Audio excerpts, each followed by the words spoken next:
vous allez commencer par tracer le dessin, donc le parallélogramme, puis les points P et Q. Vous arrêterez alors la vidéo pour vérifier que votre dessin est bon, puis vous ferez les deux questions suivantes. Dans le repère ABD, vous chercherez les coordonnées des points A, B, C, D, P et Q, puis vous montrerez que C, B et Q sont alignés. C, P et Q sont alignés.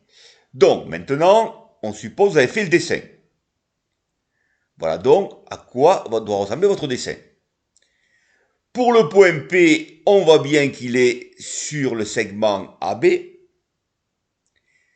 Par contre, pour le point Q, on voit qu'il est sur la demi-droite qui est opposée au segment AD, normal, car AQ est égal à moins 1,5 de AD. Ensuite, on se place dans le repère ABD.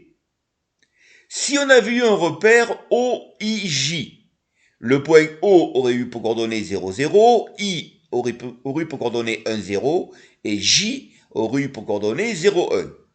Dans ce cas-là, A va jouer le rôle du point O, il aura donc pour coordonnées 0, 0. B va jouer le rôle du point I, il aura donc pour coordonnées 1, 0. Et D va jouer le rôle du point J, il aura donc pour coordonnées 0, 1.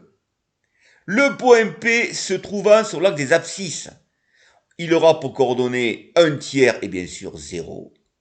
Le point Q se trouvant sur l'axe des ordonnées, il aura pour abscisse 0 et pour ordonnée moins 1,5. Le point C, bien sûr, aura lui pour coordonnées 1 et 1. On va maintenant démontrer que les points Q, P et C sont alignés. Si on trace une droite, on voit que c'est aligné. Mais ça ne prouve rien. Pour faire ça, on va essayer de passer par les vecteurs. Effectivement, si on montre que les vecteurs QP et QC sont collinaires, on aura gagné.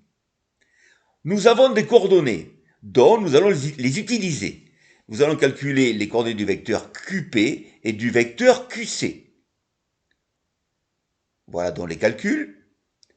Une fois que vous aurez fait, vous voyez bien que le vecteur QC égale à 3 fois le vecteur QP. Les deux vecteurs sont donc collinaires. Les 3 points sont donc alignés. Pour montrer que deux vecteurs sont collinaires, on aurait pu aussi utiliser la formule x'y moins xy' égale 0.